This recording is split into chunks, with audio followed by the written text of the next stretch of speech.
i Šamoteri nastavljaju već u subotu prvenstvo u Super B ligi kao jedan od lidera takmičenja, uprkos tome što je bio debitant.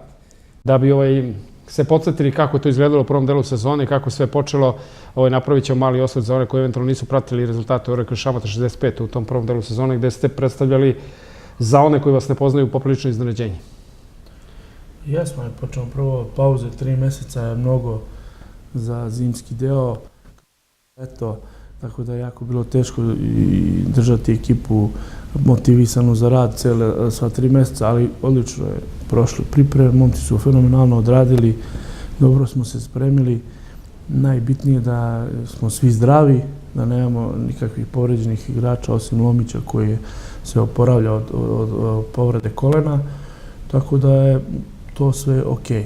Ceneći sada očekivanje drugog dela sezone, poredeći ga sa onim očekivanjem za prvi deo sezone, koja je razlika?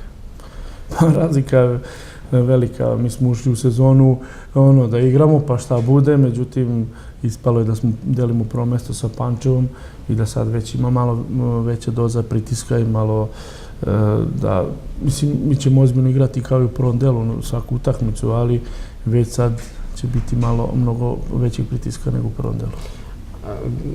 Koliko otežavajuće trener u ekipi i koliko je to realno da se očekuje od tima da koji je ušao u sezonu odmah ugrabi plasman u najviši rang takmičenja, je li vam to pravi možda problem?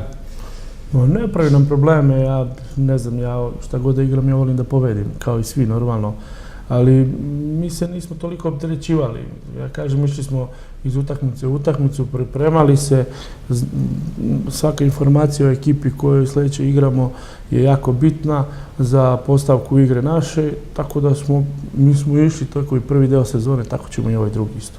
Imali ste nekoliko i prijatnih i neprijatnih iznenađenja u smislu igrača koji su dolazili, odlazili, tako da su osjećanja verovatno bila poprilično pomešana. Mislim da vas je to donekle i ojačalo, ti problemi sa kojima ste se suočavali. Pa naravno, u jednoj nedelji izgubiš i prvog i drugog srednjeg beka, onda sa Necom koji je bio praktično za levo krilo spreman, on je morao da pređe na srednjeg, onda smo morali Ilića da vratimo iz Subotice da bi imali tu 2 srednja beka, jer pokušavali smo i sa Bojanom Tomićem i mnogim drugim varijantama, išlo je to, ali nije to rešenje za neke duže staze. Međutim, sad su odlično i Ilić i Radisavljević su se odlično uklopili u ekipu, napredovali dosta, što su pokazali ove pripremne utakmice, tako da mislim da ćemo sad, što se toga tiče, malo lakše odigrati, ali neće biti ni malo lako, ima 11 utakmica, ne mora da se odigra svaki put 120%.